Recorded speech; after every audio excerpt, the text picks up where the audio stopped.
کہ فتنوں کے دور میں انسان قبر میں ہونے کی تمنا کرے گا۔ حضرت ابو ہریرہ نے بیان کیا کہ نبی کریم صلی اللہ علیہ وسلم نے فرمایا، قیامت قائم نہ ہوگی یہاں تک کہ ایک شخص دوسرے کے قبر کے پاس سے گزرے گا اور کہے گا کاش میں بھی اسی کی جگہ ہوتا۔ بخاری کی روایت ہے 7115۔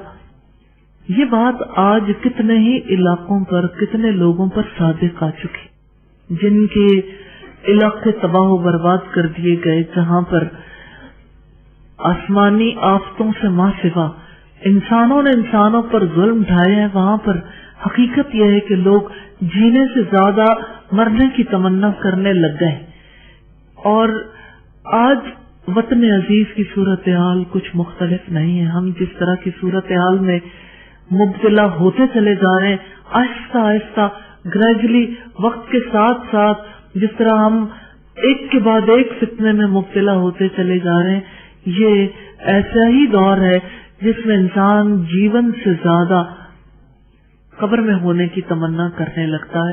اللہ سے یہ دعا ہے اس پاک سرزمین کو اپنے اس اسلام کی وجہ سے ہمیشہ پاک رہنے کی توفیق عطا فرمائے، اور ہمیں اس پاکیزگی کے اصول کے لیے توفیق عطا فرمائے۔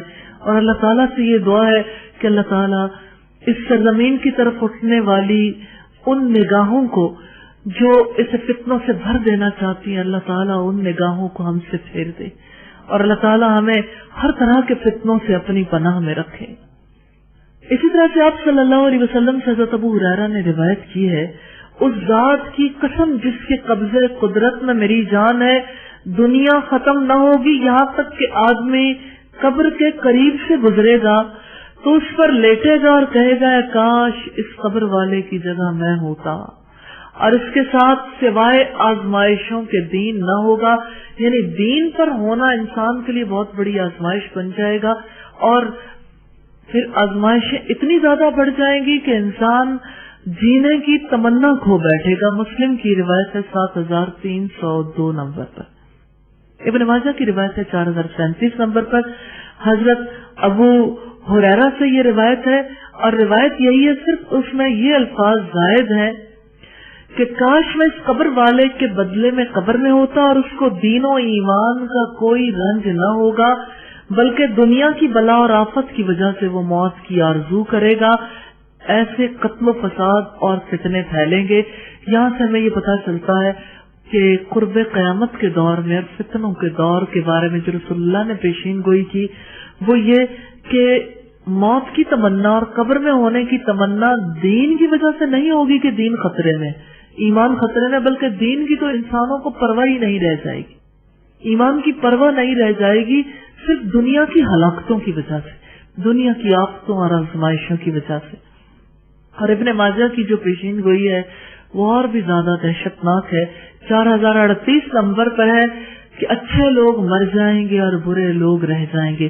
حضرت ابو ہریرہ سے روایت رسول اللہ نے فرمایا تم صاف کیے جاؤ گے جیسا کہ کھجور صاف کی جاتی ہے بری کھجوروں سے، یعنی جیسے اچھی کھجوریں الگ کر لی جاتی ہیں، بری کھجوریں نکال دی جاتی ہیں، ایسے ہی اچھے لوگ مر جائیں گے اور برے لوگ باقی رہ جائیں گے۔ پھر اگر مر سکو تو مر جاؤ، یعنی اچھے ہو گئی دنیا سے جانا، مراد اس کی ہے کہ اعمال صالح کر لو تاکہ تم بھی عمل صالح کے ساتھ اپنے رب کے پاس پہنچ جاؤ۔ فتنوں کے دور میں دوستیاں تو ہوں گی، تعلقات بھی ہوں گے، لیکن اعتماد اٹھ جائے گا، کسی شخص کو اپنے دوست پر اعتماد نہیں رہے گا۔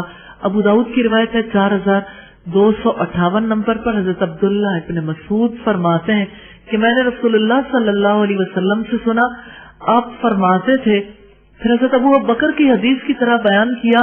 اس روایت میں یہ اضافہ ہے کہ اس فتنے میں جو لوگ قتل کیے جائیں گے وہ دوزخ میں داخل ہوں گے۔ حضرت ابن مسعود سے بابسہ نے روایت کیا ہے یہ فتنہ کب برپا ہوگا؟ انہوں نے جواب دیا یہ وہ دور ہے جب مسلمانوں میں اس طرح قتل شروع ہوگا کہ کسی شخص کو اپنے دوست پر اعتماد نہیں ہوگا۔ میں نے کہا اگر اس دور میں بالفرض میں موجود رہوں تو آپ مجھے کیا مشورہ دیتے ہیں؟ انہوں نے جواب دیا تم اپنی زبان اور ہاتھ روک لینا، यानी जुबान से कुछ न कहना, खामोश हो जाना, और हाथ भी रोक लेना, और अपने घर में पड़े हुए जीन के कपड़े की तरह हो जाना, यानी जैसे तुम्हारे अंदर कोई जान ही नहीं होती। जब हजरत उस्मान गनी शहीद किए गए तो अचानक मेरे दिल में ये ख्याल गुजरा, हो सकता है ये वही फितना हो जिसके बारे में इब्ने मसूद ने बताया।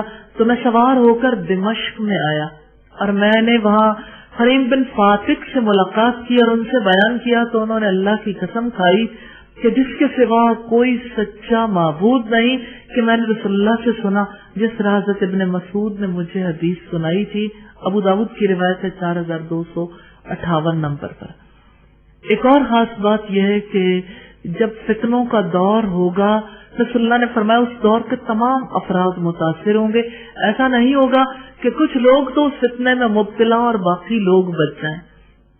सूरह अल-अनफाल की आयत नंबर 25 में रब्बुल इज्जत का इरशाद है, उस फितने से डरो जो खास तौर पर उन्हीं लोगों पर नहीं आएगा जिन्होंने तुम में से जुल्म किया हो, और जान लो कि यकीनन अल्लाह सख्त सजा देने वाला। दुनिया में एक इंसान ये सोचता है कि जो मैं करता हूँ जैसा करूंगा वैसा भरूंगा। फितनों का दौर ऐसा नहीं है। फितने के दौर में इंसान ने जो नहीं भी किया होगा उसको हो सकता है कि उसकी भी सजा भुगतनी पड़े। तो जालिम जो है वो तो जुल्म करके बदला पाएंगे, लेकिन जिन लोगों ने जुल्म नहीं भी किया होगा वो भी उन फितनों की लपेट में आ जाएंगे। ये बात है जो सूरह अनफाल की आयत नंबर 25 में बताएगी।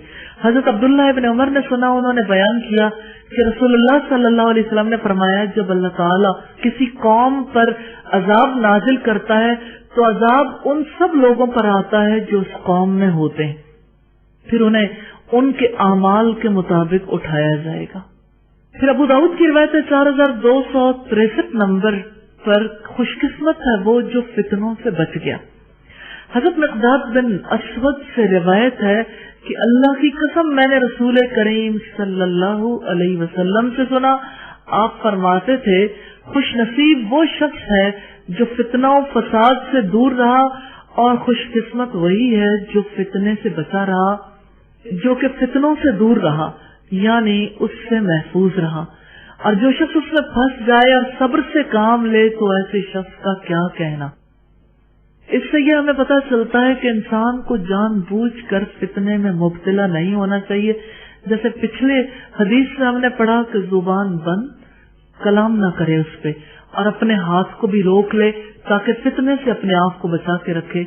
हकीकत यह है कि हमारी कौम के अंदर जो सबसे बड़ा प्रॉब्लम है, जुबान नहीं रोकती, तबसरे बहुत जारी रहते हैं, और ज्यादा तबसरे होने की वजह से कितने ही लोग हैं जो बेगुनाह भी पकड़े जाते हैं और बेगुनाह इस विशिष्ट सर्कल में फंस जाते हैं।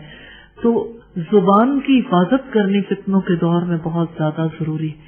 एक दूसरे से डिस्कशंस करना बहुत ज्यादा, तबसरे करना, ये खुद फितनों में मुब्तला करने वाला अमल है। दूसरी बात ये कि हाथ रोक ले, यानी ऐसे मौके पर अपने आप को बचा के रखे। ये अपने आप को बचा के रखना, इस माहौल से निकाल ले तो ये बहुत बड़ी बात है।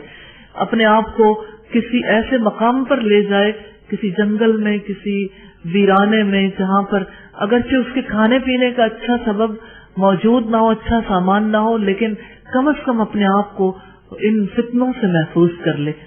लेकिन अगर कोई शख्स किसी भी तरह से किसी फितने में मुब्तला हो जाता है, फिर अफजल ये है कि वो उस फितने पर सब्र करे, क्योंकि ये अल्लाह की तकदीर है। कोई तो ऐसा है जो फितनों से बचा लिया जाता है, लेकिन जो इस लपेट में आ जाए, अल्लाह ताला हम सब को लपेट में आने से बचाए, लेकिन जो लपेट में आ जाए सब्र से काम ले तो रसूलुल्लाह ने फरमाया ऐसे शख्स का क्या कहना। यानी ये बड़ी अजीमत वाली बात है, बहुत बड़ी बात है, लेकिन आम अफराद को ऐसे मकाम से दूर ही रहना चाहिए। क्योंकि आप जानते हैं कि जब एक इंसान किसी फितने की लपेट में आता है तो फितने की लपेट में आने की वजह से एक इंसान के लिए दीन पर कायम रहना मुमकिन नहीं रहता। तो दीन पर कायम रहना तभी मुमकिन है जिस वक्त अपने आप को बचा लिया जाए। बहुत पुख्ता ईमान हो तो इंसान बचा सकता है, वरना अच्छे भले पुख्ता ईमान वाले भी ईमान से हाथ धो बैठते हैं। इसलिए फितने से अपने आप को बचाना बहुत ज्यादा जरूरी है।